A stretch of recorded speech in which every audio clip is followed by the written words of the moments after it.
Being a fan of the Muppets means that you don't get very much stuff, and when you do get stuff, it sucks. So when the time comes that Disney decides to actually do something of quality with the property, it really is a time of celebration. And this new Muppet special is really great. Not perfect, but this is a really solid foundation that I can't wait to see expanded into a full season. What's that? We're only getting a full season if this does well. We're relying on the brand power of the Muppets in order to get more Muppets. Oh god. Before I get into this, I really recommend that you watch the special. If you're a fan of these misfits in any way, I think you'll find something to enjoy here. And unfortunately, this thing is relying entirely on public support to get more made out of it. So please, go show some support. We begin the special with some establishing shots around the studio before Kermit lights the lights and we hear an instrumental of Rainbow Connection, which is eventually revealed to be a bit of diegetic sound coming from Rolf on the piano. Rolf reminds Kermit that they're putting on the show again, and we're soon introduced to one of the episode's running jokes, Miss Piggy and her feud with Sabrina Carpenter. I'll shoot in here to talk about what I think overall about Sabrina in this special. I think she's a fantastic choice. She's mega popular right now, with a passionate fan base that have hopefully flocked to watch the show because of her inclusion. Thanks to her being an actress as well as a singer, she's really good here. She's really funny and fits the vibe of the show well. I don't think that every skit she's in is amazing, but I genuinely can't think of someone who would have been a better choice to kick off the show.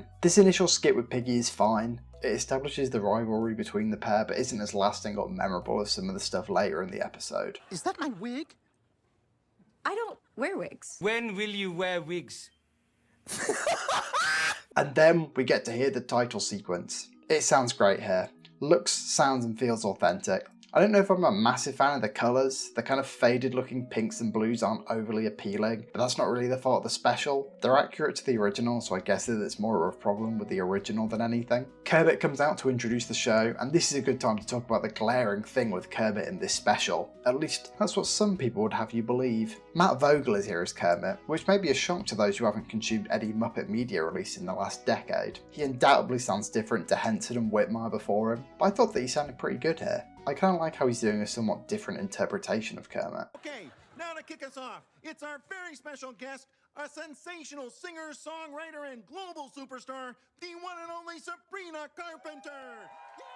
I really don't hate it. For all those claiming that I can do a way better Kermit the Frog impression, please shut up. You are not a trained puppeteer. You could probably say like 3 phrases that kind of sound like Kermit. You would not be better than Matt Vogel. Anyway, the first proper segment is a performance of Man-Child. I like the song, but I question putting it this early on in the show. I get that the special is pretty music heavy, but having this before any actual sketches just feels odd. Probably done to keep the attention of the Sabrina Carpenter fans, and it's an enjoyable song, but most of the Muppet humour comes from the chickens in the background. I don't find a normal song with chicken noises in the back overly funny, but I enjoyed seeing them get their feathers blown off. We then go backstage where we see Robin? Robin's in this? I don't think he shows up any more than this, but it's cool that he's here. I guess that the producers just wanted to get all the Muppets in. I'm sure that they didn't miss out on a certain whistling Muppet who played a crucial role in getting the Muppets back together again to stop an evil oil baron from demolishing the old studio. It's here that we get introduced to another running gag that there are too many acts to fit in the show, and Kermit's got to trim things down. Neat running joke that works the first episode back. Okay, well, the next person who talks to me is definitely getting cut. Oh, Kermit! After Kermit and Piggy have an exchange, we get the return of my favourite Muppet, Fozzie! Woo! Fozzie is back! Waka waka! Unfortunately, this is all we really get of him, which is understandable. There's only a half hour of time here, and I do like what we get. Fozzie tells Seth Rogen that he's cut from the show, despite Rogen being an executive producer. Oh yeah, Seth Rogen is here. He really doesn't add much to the actual episode. I assume that he's only in the episode itself so that another big name celebrity is on the poster. I do think that it's great that he seemingly got this thing made, and so because of that, no notes, Mr. Rogen. You did good. Then we get a pretty standard Gonzo sketch. Good. Nothing notable apart from him mentioning a bunch of Best Supporting Actress winners. Then we have Pigs in Wigs. A pretty funny sketch that seems to be parodying stuff like Bridgerton. I have never seen Bridgerton, so I can't really speak on this from that aspect. What a chic ensemble! Love whatever that is. Apparently the dress code was optional tonight. But Piggy's pretty good here. Pepe shows up as a secret lover, and I like how clueless he is. I really don't have much to say about pigs in wigs. This episode does end up being pretty piggy heavy, but the sketch is quality, so I can't really complain. Following this, we get my least favourite segment. The Rats sing a cover of Blinding Lights by The Weeknd. They don't sound good enough to make me actually want to listen to this version, but it doesn't sound bad enough to provide for good comedy. Also, I get that this song's like mega popular, but picking a pop song from 6 years ago just feels weird. Maybe Manchild will be a choice that ages badly, but Blinding Lights as a pick here already feels like it's aging badly. Some people really like this segment though, so maybe I'm just miserable. We then get some backstage antics between Piggy, Kermit and Sabrina. After Piggy is informed that her musical number has been cut from the show, we get this joke. So sorry about the mishap earlier. We're still working out a few kinks. Oh, that's all right. I love a kink.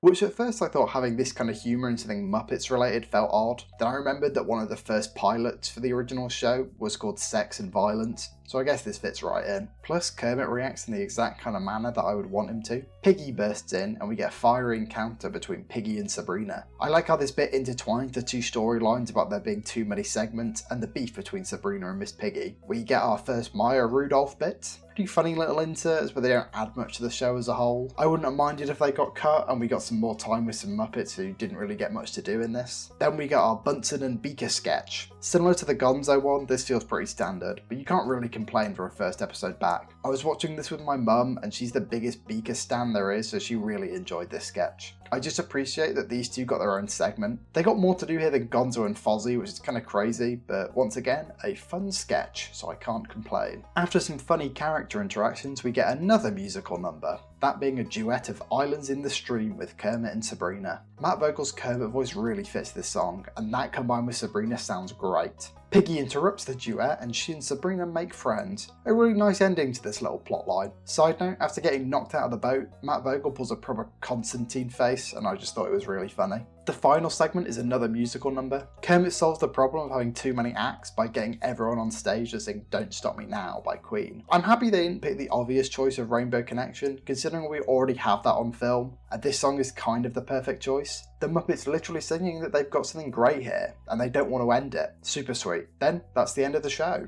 I can't quite believe that this actually happened and is a real thing that has been released. Seemingly, it's been quite successful as well. I don't know what kind of numbers Disney wants in order to continue this, but I'm praying that this has been enough. Hey, the last two Muppet projects got full seasons and nobody cared about those. I've seen more attention on this than Muppets Now and Muppets Mayhem combined. I'll be so heartbroken if things end here. But if they do, we got a really solid special. A little bit musical number heavy. Not every Muppet gets as much to do as I would like, but it seems like it's got the heart that the Muppets have been built on. We also got a bunch of really funny Kermit and Piggy interviews, which has made everything worth it. I have to ask you, has there ever been anyone that's maybe caught your eye a little bit more than Kermit? More than Kermit? Oh, I mean, Kermit is very handsome. Have you seen him? Mm-hmm. Yes. In fact, I would say he's the only frog from Wa. That's a There've good been call. a lot of men, though.